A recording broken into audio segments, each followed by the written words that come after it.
appreciate you being here. It's good to see you. What I'm going to be doing today is giving a little presentation on what's going to be occurring tomorrow. Very, very big day for both the Republican and Democratic presidential nominating contests. Series of key states that are going to be voting tomorrow. And what we could see is that the Ides of March could be a very, very pivotal moment for both the Republican and Democratic presidential nominating contests. If Donald Trump and Hillary Clinton can, in fact, nail things down tomorrow, we could have things all set, or we could have more chaos. So for those of you who don't know me, my name is Cliston Brown. I'm the Vice President of Communications and Government Relations with the Surplus Line Association of California. In my spare time, I moonlight as a contributing politics columnist for the New York Observer, and I also have a weekly guest spot on the Hal Ginsberg Morning Show on Radio Monterey at 6:30 Pacific, 9:30 Eastern on the Hal Ginsberg Morning Show. So we're going to start out in a place of personal privilege for me. As I am batting on the blue team, I'm going to start with the Democrats. Here's our current situation. Hillary Clinton and Bernie Sanders.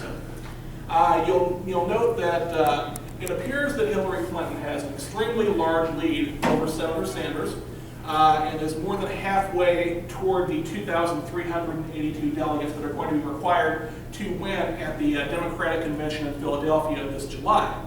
But you will also note that they are broken down between pledged delegates and superdelegates. I'm not going to assume any particular level of knowledge or lack of knowledge, but I am going to explain very briefly this whole thing with pledged delegates and superdelegates.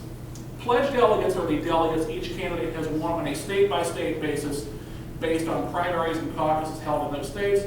They are bound to the candidates to whom they are pledged unless the convention goes beyond the first ballot, which at least on the Democratic side we're not going to see this year as we only have 2 candidates left. Superdelegates.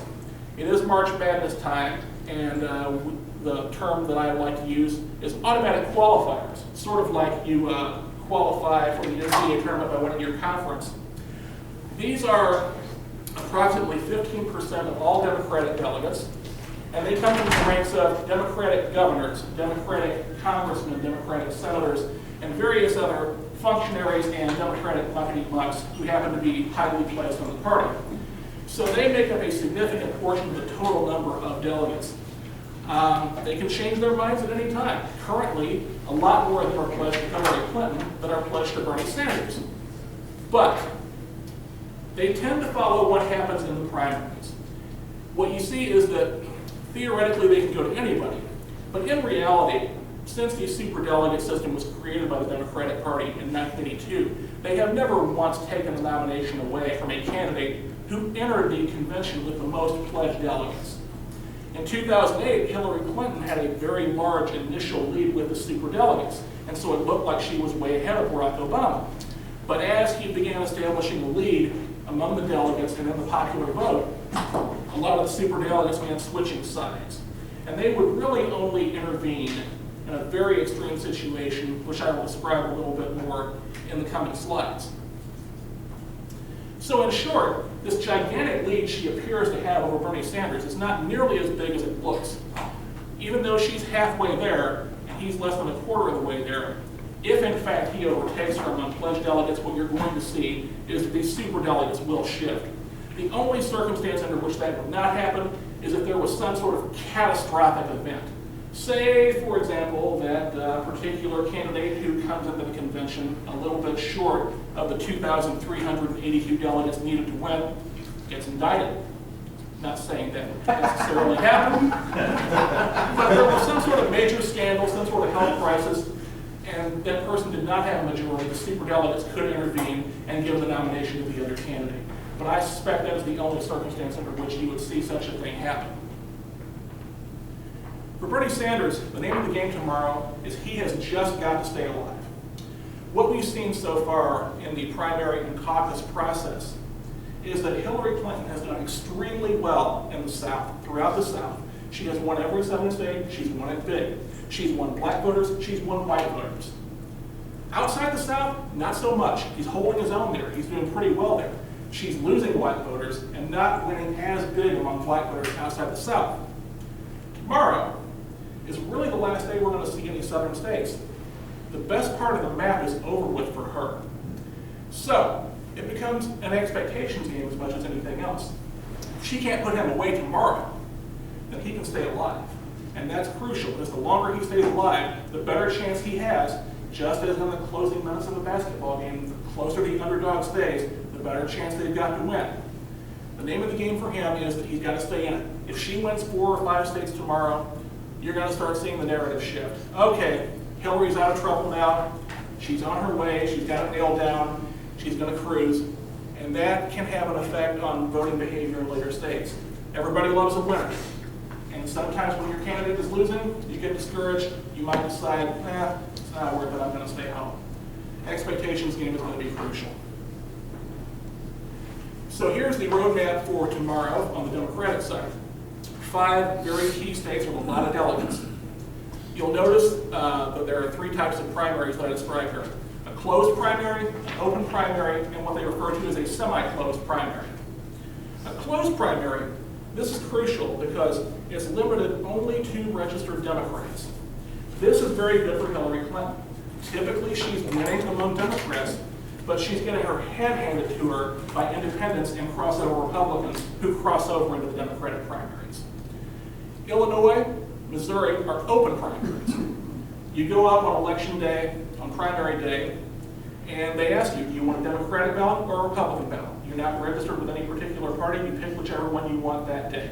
If you feel like a Democrat today, if you feel like a Republican 4 years from now, it's been known to happen, you can do that. In North Carolina and in Ohio, you have what is known as a semi-closed primary. Independents can vote in the Democratic primary, Republicans can. So anybody who wants to go in and create mischief by voting for Bernie Sanders on the Republican side cannot do that in those 2 states. So let's take a look at Florida. Here's where Fred's going to keep me in line. As I mentioned, it's a closed primary, diverse population. Typically, the whiter the state is, the worse Hillary does. And a significant population of older voters. The younger the electorate is, the worse Hillary does. You see the polling average there shows that she's way ahead by about 30 points. That's actually tightened a little bit. She was really blowing it out. Now she's just blowing it out a little bit. But she's way ahead, and she looks good in Florida tomorrow. North Carolina, right in her wheelhouse, southern state, large black population. She's typically won all racial demographics in southern states, as I mentioned earlier. Her polling average is very strong. She's up about 24 points. One potential area of weakness for her that could tighten this up: significant university presence. Young people love Bernie Sanders.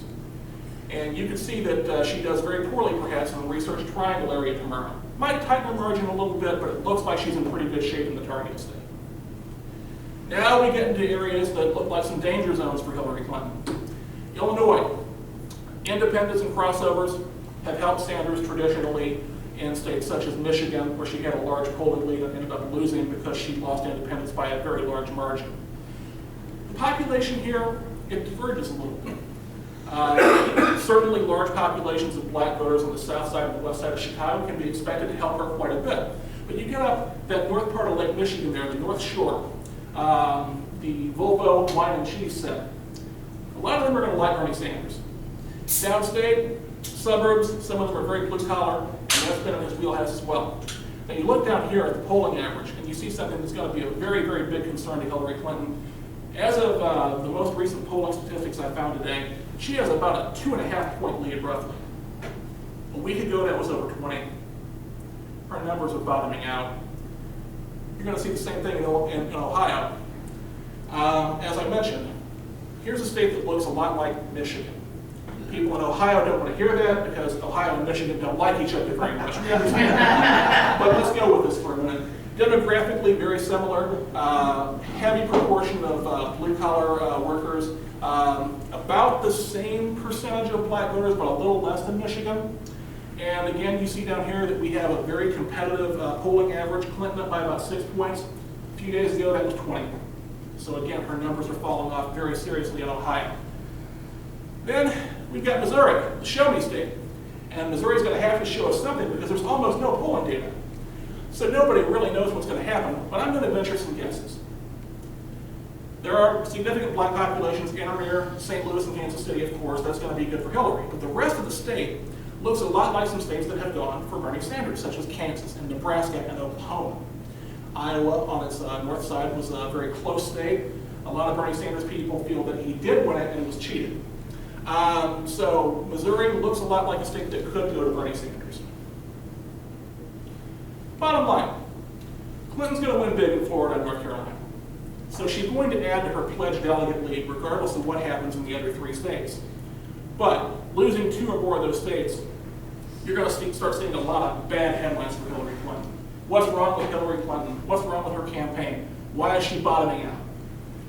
And then after these states are done with tomorrow, as I mentioned, we have no more southern states left, except for Kentucky and West Virginia, and demographically they're a lot different than the rest of the South. They're not going to be as good for her. So he's going to have a number of states coming up: Wisconsin, Washington, Oregon, places with a lot of white liberals. That's his demographic. She can't nail things down tomorrow. This thing's going to stay close. She's going to have to grind it out, and she might not even win. Name of the game is she's got to win, I think, at least 4 out of 5 states tomorrow, or she's got a real grind ahead. Now let's move over to the Republican side, which I have a significantly smaller degree of comfort with, but I'll try to do my best. Your front runners, of course, are Donald Trump and Senator Ted Cruz of Texas. You'll notice that there's not that significant of a difference between them, about 90 delegates currently. Trump has a little over a third of the number of delegates that are going to be required to win. Ted Cruz has a little over a quarter. Then we come into Marco Rubio and John Kasich, who I like to refer to as dead men walking. They're way behind. They're going to be way behind no matter what happens tomorrow. Kasich could catch up a little bit, but even if he wins Ohio, he's still going to be 300-400 delegates behind. A little bit of a different process on the Republican side. You don't have the 15% block of super delegates. There are some unelected delegates, but they're not going to be as prevalent as they are on the Democratic side. And on the Republican side, you have something that the Democratic primaries caucus do not have. You have winner-take-all states. This is going to be really crucial tomorrow. 3 of the 6 contests that are happening tomorrow award 100% of their delegates to whoever wins statewide, even if you win by a single vote. Now, this could be good for a candidate like Marco Rubio or John Kasich. If Rubio were to win Florida tomorrow, which he won't, he could immediately pick up a very big block of delegates. If Kasich wins Ohio tomorrow, which he probably will, he could pick up a large number of delegates. On the flip side, if Donald Trump were to win both Florida and Ohio, which he might, then he's going to have a huge, huge, huge lead. So yeah, for Rubio and Kasich, Florida and Ohio, absolutely crucial tomorrow because they are both winner-take-all states. Marco Rubio has absolutely flatlined in the most recent primaries. In Mississippi last week, he found himself in a battle for 4th place with Ben Carson. Now there's a problem with that. Ben Carson had already dropped out of the race. When you are in a battle for 4th place with a guy who's no longer running, that does not speak well for your political future. If, in fact, Marco Rubio does lose Florida tomorrow, and it looks like he's going to, he's going to be way behind in the delegate count, his viability will be shot, and his donors are going to dry up. That's all there is to it. Nobody's going to keep pouring money into a campaign that isn't going anywhere. Same thing with Kasich in Ohio. The only difference is that if he loses Ohio tomorrow, he's even further behind the leaders than Rubio is, which in some way, by the transitive property, means that he might be behind Ben Carson in Mississippi. Now, Donald Trump does win these winner-take-all states, and he wins all the delegates that are on the table for Illinois and for Missouri. He's going to come out with 310, 320 of the 367 delegates that are going to be awarded tomorrow. He's going to be up around 800 delegates at that point, about twice as many as Ted Cruz. Rubio and Kasich will have no viability. I would be absolutely stunned if they both lost their home states and didn't drop out. At that point, Ted Cruz is the only guy left. He's got to win 2/3 of all the delegates that are left to prevent Trump from getting to 1237 and winning the nomination, and that's not very likely. So again, we have the 5 states that we have on the Democratic side. We've also got 9 delegates in the Northern Mariana Islands. I don't think those are going to be game changers. Total delegates awarded tomorrow, 367. Now, I've already talked about closed, semi-closed, and open primaries. I'm going to talk about the way they split the delegates in these states. Florida and Ohio, whoever wins gets all the delegates. North Carolina is proportional, it's going to be on a percentage basis. In Illinois and Missouri, the statewide winner gets a certain number of delegates for winning the state, and then it's apportioned by congressional district. So theoretically, if Donald Trump were to win every congressional district in Illinois and Missouri, he would then win all the delegates for the state. So they could effectively become winner-take-all states, as South Carolina did when Donald Trump won all 7 congressional districts and took all 50 delegates for the state. Florida. I don't think there's really much doubt at this point that Donald Trump's going to win it. Fred confirmed this for me, so I take his word for it. Polling average is very clear. He's got about a 19-point lead on Rubio. One small caveat is that it's a closed primary. Trump typically does better when independents and crossovers can vote. But with those kind of numbers, I don't think it's going to make much difference. Diversity of population. The key question is how many Latinos are going to be voting in a Republican primary. Probably some number. Typically, Cuban Americans in South Florida have been Republican, although that is changing somewhat with the younger generation moving more toward the Democrats. But I have to expect that typically the white, blue-collar voter that's going to be voting tomorrow is going to be a larger number. So this really looks good for Donald Trump. Looks like he's probably going to be picking up 99 delegates in Florida tomorrow. North Carolina, right in Trump's wheelhouse, hasn't lost a southern state yet except for Ted Cruz's home state of Texas. Large blue-collar population. Independents can vote in the Republican primary. He's got about a 13-point lead. Cruz's numbers have been coming up, but so have Trump's, as the other 2 candidates have started to bottom out. So this looks really good for Donald Trump tomorrow as well. Illinois, a little more in doubt. It is the kind of state where he does well. Crossovers and independents can vote in the Republican primary, large number of blue-collar workers. He's only got about a 9-point lead on Ted Cruz in the most recent polling average. And there are parts of Illinois where I expect Ted Cruz might do pretty well. If you look at downstate Illinois, which the locals sometimes refer to as Little Egypt, it looks a lot like some of the states that Ted Cruz has won. For instance, Kansas, Nebraska, Oklahoma. I expect he may do well down there. He may pick up some delegates in some of these congressional districts in the southern part of the state.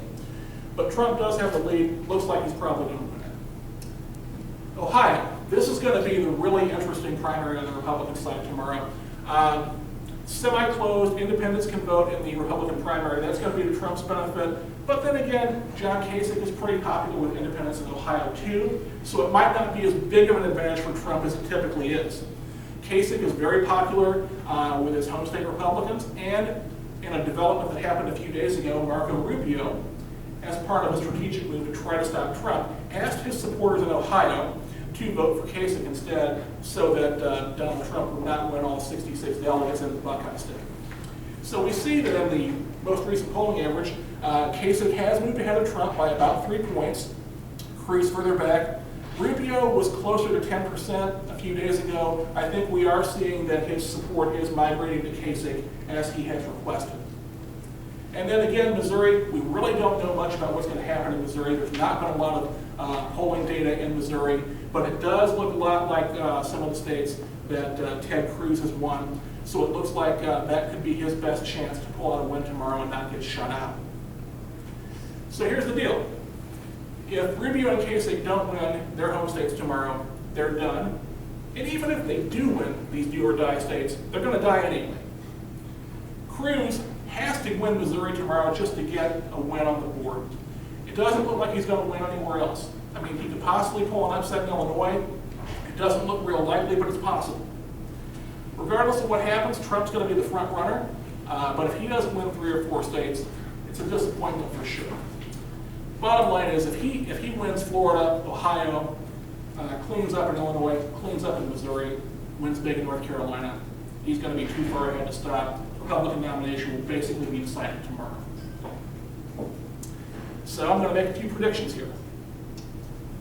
And they're recorded, so I can't deny them later. Let's start with the Democrats. The way things are looking, I expect that Bernie Sanders will win either Illinois or Ohio, if not both, The trend is certainly in his direction in both states. Independents can vote in those primaries. NAFTA, very unpopular, particularly in Ohio, and the Clintons are tied to that. The North Shore liberals in Illinois are going to help Sanders. And former Ohio State Senator Nina Turner came out for Bernie Sanders some months ago. She may have some influence and possibly help him do better among black voters in Ohio than he has done in other states. Hillary Clinton's going to win big in Florida and North Carolina. My best guess is that Sanders wins in Missouri. So Hillary Clinton was going to extend her delegate lead by about 120, but Bernie Sanders is going to win the expectations game. He's going to stay alive. Hillary's still ahead, but she's going to have to grind it out. On the Republican side, I think it looks like Kasich is going to win Ohio. It's going to keep him alive, but not for long. Trump's going to win Florida. I fully expect that Marco Rubio will drop out. Trump's going to win North Carolina. Probably going to win in Illinois. I think Cruz probably wins Missouri. Trump's going to pick up more than 200 delegates, could be closer to 300 if he pulls out Ohio, and is going to extend his lead on Cruz by 120, 130. At this point in the game, you're going to have something really, really unprecedented for Donald Trump not to win the nomination if everything goes as expected tomorrow. So at this point, I'm happy to open it up for questions. I haven't talked anything beyond tomorrow, and I know that you may have questions about what I think regarding the general election, what I think about Congress, none of which I have touched on here. But I really thank you for being here today. It's terrific to see such a full room and to see so many people I know. And the floor is now open for anything that you would like to ask.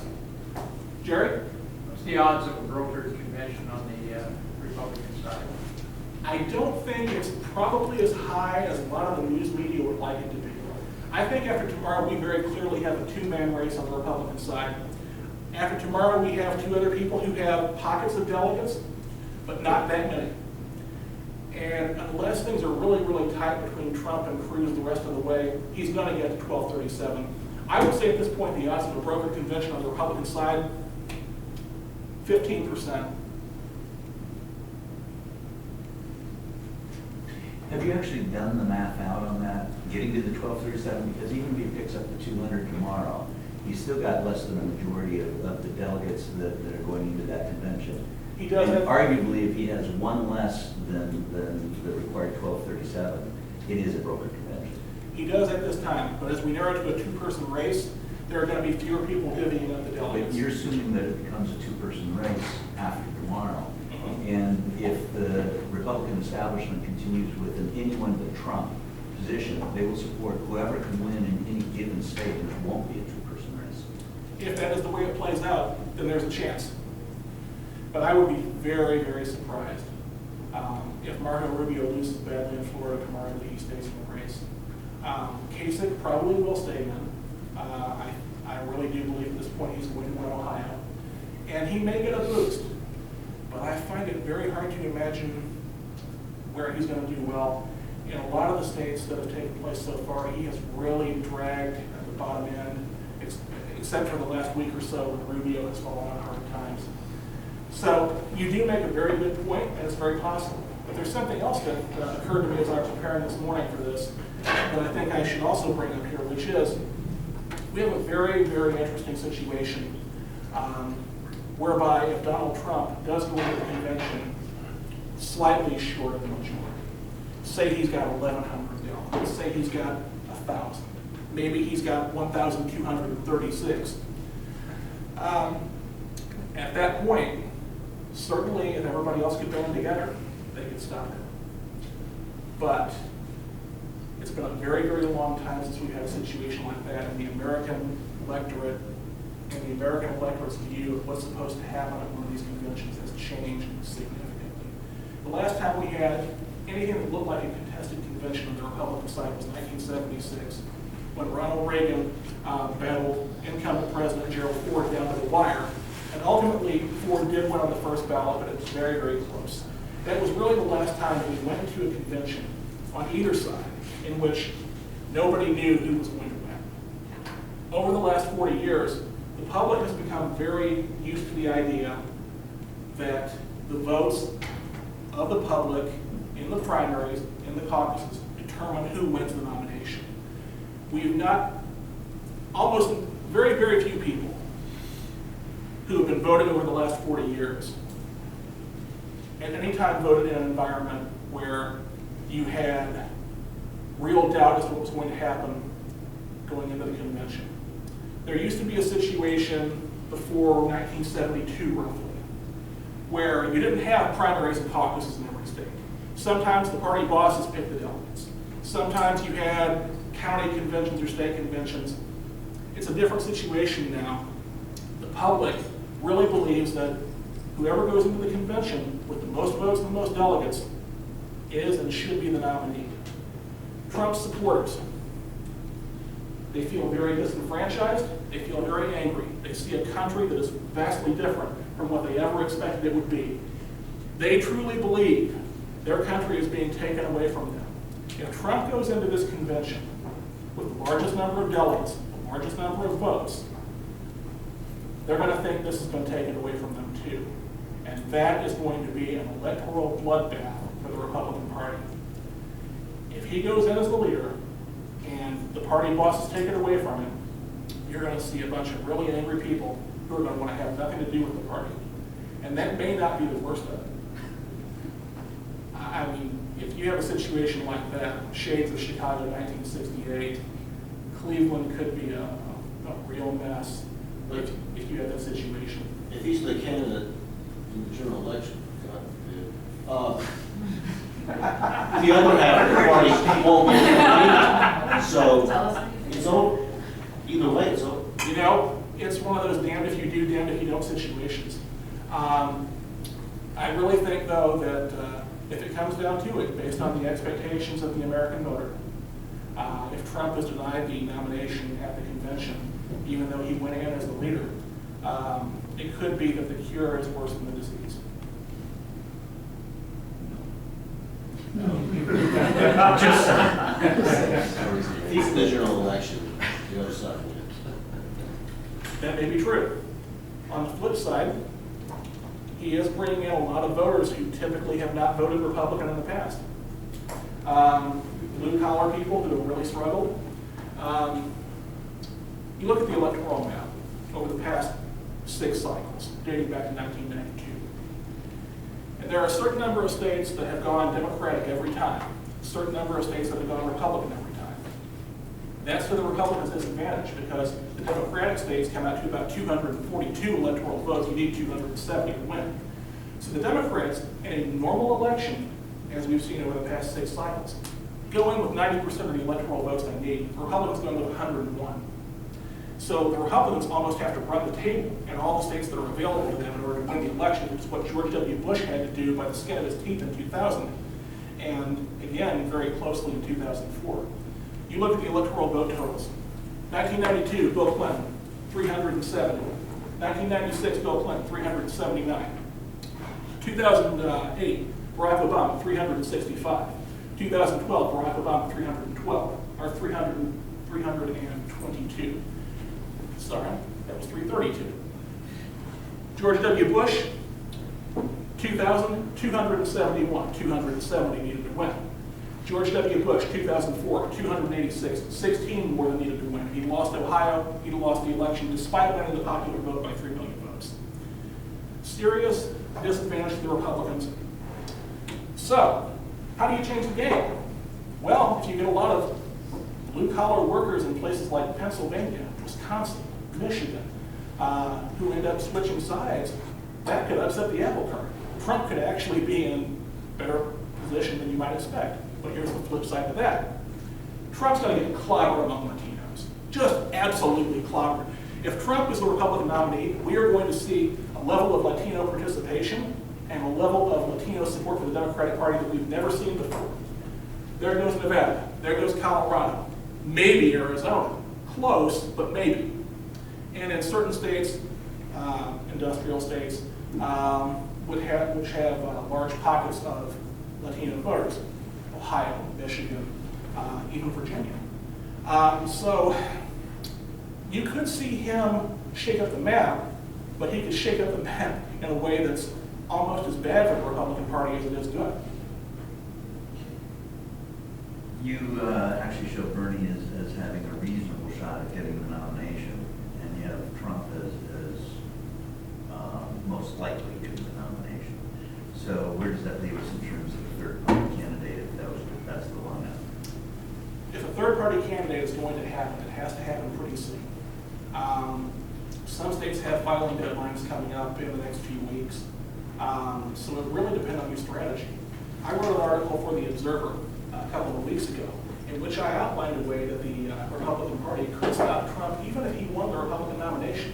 It's very, very risky, but it could be done.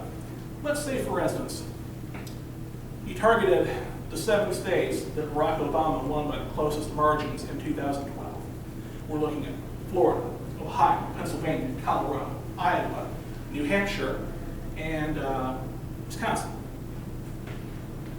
Say, for instance, somebody like the Koch brothers could be persuaded to dump $1 billion in these 7 states in support of a third-party Republican candidate, and that the Republican candidate won Florida, Ohio, Virginia, Colorado. The rest of the map stays the same. Now nobody's got a majority in the Electoral College. Hillary Clinton or Bernie Sanders has 263, Donald Trump has 206, and your third-party Republican candidate has 69. So what happens? It goes to the House of Representatives, which chooses from among the top 3 candidates. And they can choose any of those 3 candidates they want. It doesn't have to be number 1. It doesn't have to be number 2. It can be number 3. There's precedent for this. In 1824, the last election decided by the House of Representatives, John Quincy Adams became the first and only president in American history to win the presidency without winning the popular vote and without winning the electoral vote. He placed second in both, but he defeated Andrew Jackson in the House of Representatives. There's a downside to this whole thing. There's a pretty big downside to it. The American electorate doesn't understand this whole system. I would suspect that if you ask the average voter who wins the presidency, they're going to say, the person who gets the most votes. And this seems like fair play to the American voter. If you have somebody come in who finished 3rd in the electoral and popular vote who becomes the president, you're going to see there's already a complete lack of faith in the system. That's only going to make it worse. But theoretically, it could happen. Isn't a broker convention a little less risky than that scenario? There are no good scenarios here. Jerry? The violence that's begun to rear its head in the last 2 or 3 days, is that good or bad for Trump? What's your thoughts on all of that? I think it's both. Like everything. Obviously, it's bad for him because among the people, the reasonable people who see that sort of thing happening, it's a major turnoff. And there's this fear of the kind of passions that he's stoking. I've heard comparisons to George Wallace in 1968. I've heard comparisons to a certain fellow in Germany in 1932. Whether those are exaggerations or not, I'll leave to you. But I think it's bad for him with moderate swing voters. But I think that with the people who Trump is trying to stir up and who really feel like they're being unjustly put upon in a country they no longer understand, that this to them looks like just another attack on them, an attack on the person who they believe in, and I think it can definitely work to his advantage among the people whose votes he's courting.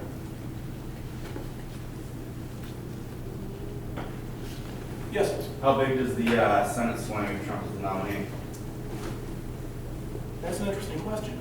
If Trump is the nominee, and he does poorly, and if you look at his approval ratings, he's about 31 positive, 63 negative. It could be serious damage if he loses the election in a landslide. What we've seen over the last few cycles is that fewer and fewer people are splitting their tickets the way they used to. Generally speaking, in a competitive state, in a swing state, what you find is that in almost every case, with a few exceptions, the party whose presidential candidate wins that swing state also wins the Senate seat. I think in 2012 there was one exception to that. Nevada went to Barack Obama, but the Republicans very narrowly held on to that Senate seat. Dean Heller in a race against a very ethically challenged Democrat, and I think that election was decided by fewer than 2%. So the pull of the top of the ticket in a Senate race in a swing state is very, very pronounced, and it's becoming more and more pronounced. If, in fact, Donald Trump loses the election, loses it big, loses every one of the swing states, Illinois goes, Wisconsin goes, Florida, quite likely. You could see Toomey lose in Pennsylvania, and those are just the four that immediately come to mind. But I think it's very possible that you could see effects in Missouri. Perhaps as many as 6 or 7, maybe even 8 states could swing to the Democrats if Trump is the nominee and loses big. And that will put the Democrats in charge of the Senate. They're currently in a 54 to 46 minority. They could end up with 53 or 54 seats. Now that's going to be huge for this reason. The next president is going to be breaking the tie on the Supreme Court. So whoever's in control of the Senate is going to have a lot to say about that. Theoretically, the Republicans could still filibuster, and the Democrats only have 53 or 54 seats. But there have been a number of Republicans during the Obama administration who have said, look, elections have consequences, and on principle, I'm going to vote for a qualified nominee. It's a big difference between having to pick up 5 or 6 Republicans as opposed to having to pick up 10, 12, or 13 to break a filibuster. There's only 2 Republicans left after tomorrow.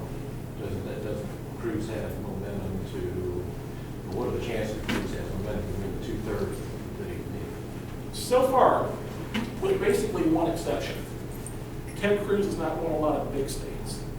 He hasn't won a lot of delegate-rich states except for Texas. And you could argue, of course, Cruz had a home field advantage in Texas. If the trend continues the way it's been, Trump is going to have the advantage on the numbers. Now, that said, if enough people who back Rubio, who back Kasich, decide they would prefer Cruz over Trump, that could definitely shift things.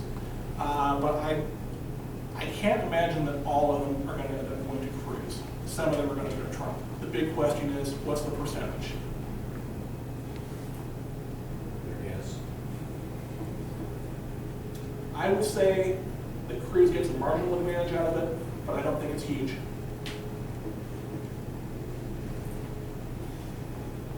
Carrie? On your radio show and your commentary in the New York Observer, have you talked much about the international perception of this election right now with our friends and folks? I have not. Typically, my column in the Observer focuses on what's happening with the numbers, with the polling, and it focuses on domestic politics, so I have not touched on that. But I'm sure I'm not the only person in this room who would be very, very concerned about America's image abroad in the event that Donald Trump becomes president. Trump talks about being a deal maker, okay?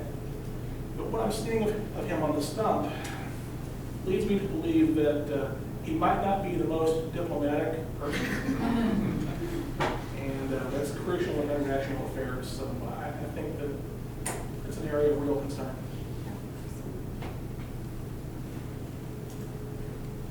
Jerry.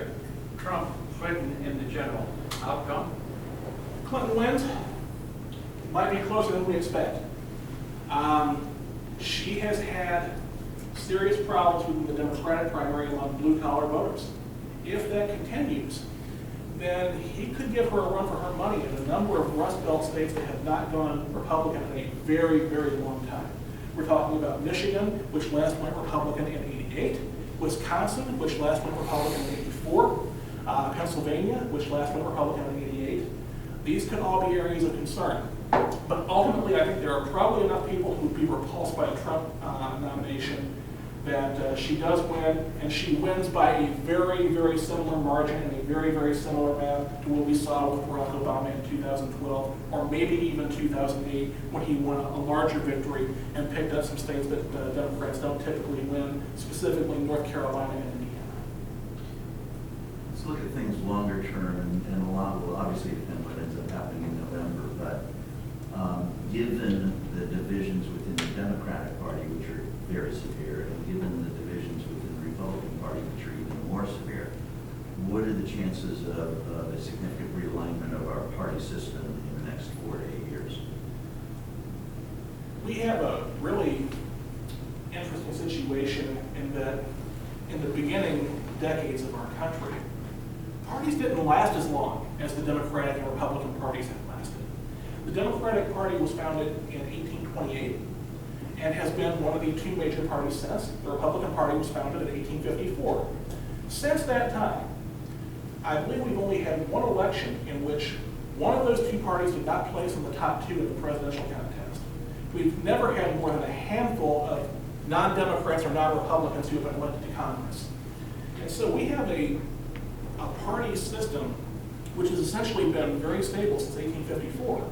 That is a long time to go without a realignment. You look at other Western democracies, and parties go out of business all the time. The Progressive Conservative Party in Canada just died in the 90s. They went from, I believe, a majority in Parliament to having 2 seats.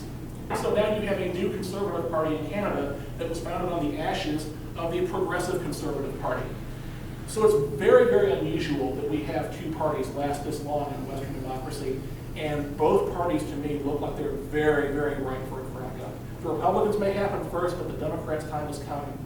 And it could go in a number of directions, but here's what I see possibly happening. As we become more and more partisan, more and more people have gotten tired of the partisan bickering. So I expect to see, essentially, if we end up having this crack-up, what I like to call the business class Democrats and Republicans moving more together, and the wings either getting together or not having any influence at all. And I definitely can see something like that happening, but there's such a structural advantage to the parties right now that it's going to take an event of a major magnitude, such as a Trump versus Sanders election, to break those 2 parties up. Yes? How much is, in general, Trump's position going to shift? There's that story out there that he told the New York Times editorial board off the record that a lot of what he's saying is less than genuine. You know, I think if we learned anything about Donald Trump in the course of this election, it's that he's about as principled when it comes to political positions as Benito Mussolini. Donald Trump will say whatever he has to say. He doesn't seem to have any kind of coherent political philosophy. And that's one of the reasons why there's such concern in conservative quarters about nominating Donald Trump. Nobody knows what the man's going to do.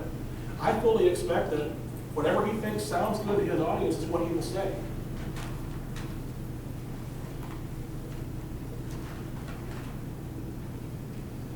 Any other questions? I'll ask a question. Romney has said multiple times that he won't run as long as there is a viable candidate that can beat Clinton in the general. And it appears that Trump isn't. Well, he knows Trump isn't, so it appears that Trump will get the nomination if he doesn't do something like jump into the California primary, which he has lots of time to do. You see that happening? You know, looking back at 2012, if you look at the numbers, the unemployment numbers, the economy in general in 2012, you can make a very strong case that Barack Obama should have been reelected. I'm not speaking about whether I agree with him or disagree with him on policy positions. I'm talking about the dynamics of the election typically does not favor the incumbent in that situation. I think there's still a very, very strong feeling in Republican quarters, from what I can tell, that Romney was a weak candidate who lost an election that he should have won. I find it hard to imagine that there will be a lot of confidence in Mitt Romney if he happened to get in and do something like that. It would be akin to the Republicans turning to Tom Dewey in 1952. Pretty much.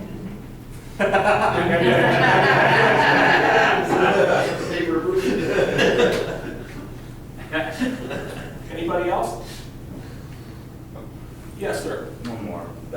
I'm curious when you, I assume you were like most prognosticators who took a long time to come around to the idea that Trump was probably going to eventually become the nominee. Absolutely. Can I ask when you kind of came to that conclusion? Probably in the last 2 or 3 weeks. Yeah.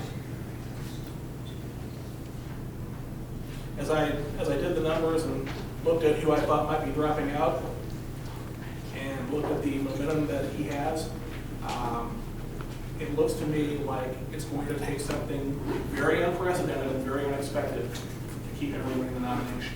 And Hank has alluded to some of those things that could possibly happen. Yes?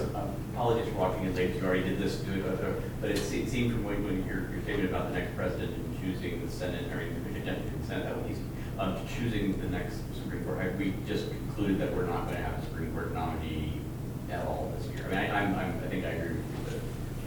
I find it very, very hard to imagine, unless the Republican Party's polling shows that it's going to be clobbered for the position. I find it very, very difficult to imagine the Republican Party would entertain the notion of a nominee before the presidential election. We're talking about shifting the balance of the Supreme Court, which is going to have ramifications for the next generation, not just of American jurisprudence, but what laws will stay on the books and what laws will be overturned. One of the big advantages conservatives have had for the last generation is their ability for the Supreme Court to throw out legislation that doesn't meet conservative muster. So I find it very, very hard to imagine the Republican Party is going to willingly give over that last bastion, if that's what it turns out to be, without a fight. I think they're going to roll the dice and hope they win this election so that they can keep the court. Because if they agree to anybody that Barack Obama nominates, there is a 0% chance there's going to be a conservative court. If they play it out, theoretically, there may be at least a 40-45% chance there's going to be a conservative court. We get absolutely nothing done between now. Okay. Why change now? Touche. Yes, sir. Do you have any thoughts on who running mates may be for the eventual nominees? You know, I have no idea what Donald Trump's going to do. I think Chris Christie's clearly angling for it. I think if you had I hesitate to use the term normal nominee, but I'll use it. If you had a normal nominee that you would see in most years, I think Nikki Haley of South Carolina would be a slam dunk on the Republican side.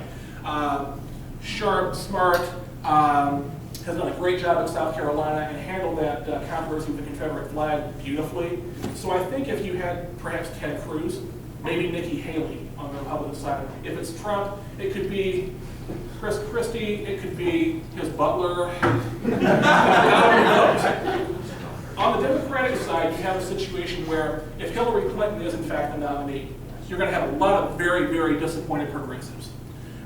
There was a poll taken last week, I forget who took the poll, indicating that perhaps as many as a third of Sanders supporters would not support Hillary in the general election.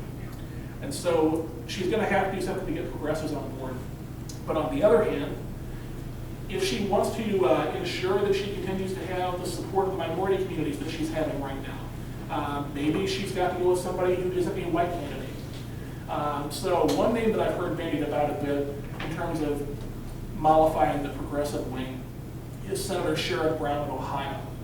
I personally don't think that's going to happen, and I'll tell you why.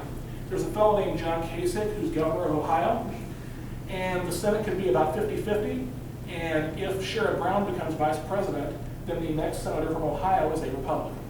So I don't think it's going to be Sherrod Brown, but I think it could be somebody who's in the progressive wing of the party. He would be the perfect candidate if not for the fact that he would be replaced by a Republican if he left the Senate. But I can also see somebody like former Massachusetts Governor Deval Patrick. There's a lot of talk about the Castro brothers from Texas. I find it hard to imagine at this point. They just don't, it doesn't strike me that they have the experience necessary to step out and become president of the United States if something should happen. And that's probably why.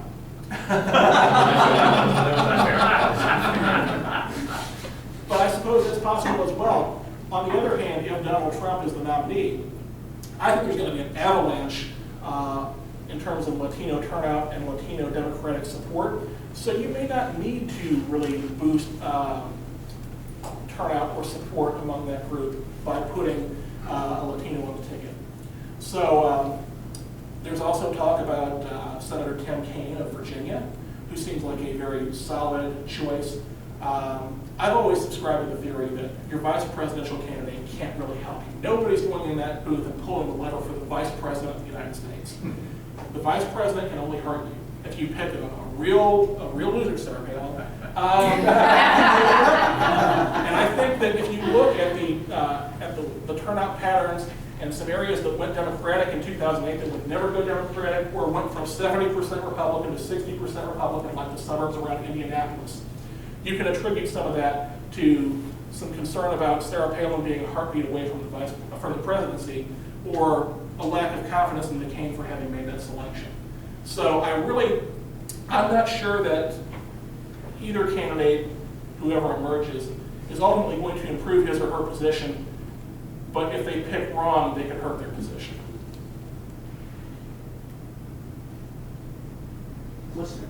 Yeah. I'm sorry for walking in late as well. No worries. I'm Jeff with the BVP. I saw you last night. Thank you for coming. I've asked other consultants in Washington and Raleigh about this. Do you think this election is going to lead to a fundamental demise, unless you've addressed this already, at the GOP, the way the Whig Party went, that something else is going to emerge from it, or too difficult to tell? As much as it delights my heart as a Democrat to think of the demise of the Republican Party, I don't think it's going to happen necessarily. We've heard for many, many years, on many, many occasions, Hank, I'm sure that you probably remember from your time on the Republican side back in the 60s, that the Republican Party was dead and buried in 1964. It was over. They were never coming back from this. How many seats in Congress did they pick up in 1966? It was, I don't know, 30, 40, off the charts. 2008, the big demographic revolution has arrived. Republicans are finished. They're never going to come back from this. Obama swept them. The Democrats have crushing majorities in Congress. They control 27, 28 states. No way the Republicans come back from this. It's over. 2 years later, they picked up 64 seats in the House. Time and time again, we've heard, oh, the Republican Party is dead. And ding dong, the witch is not dead. The Democratic side, too. The Democratic Party was dead and buried in 1984. Never going to come back from that. Walter Mondale lost 49 states, barely won Minnesota by 4,000 votes. Democrats were finished. 8 years later, along comes a guy named Bill Clinton. And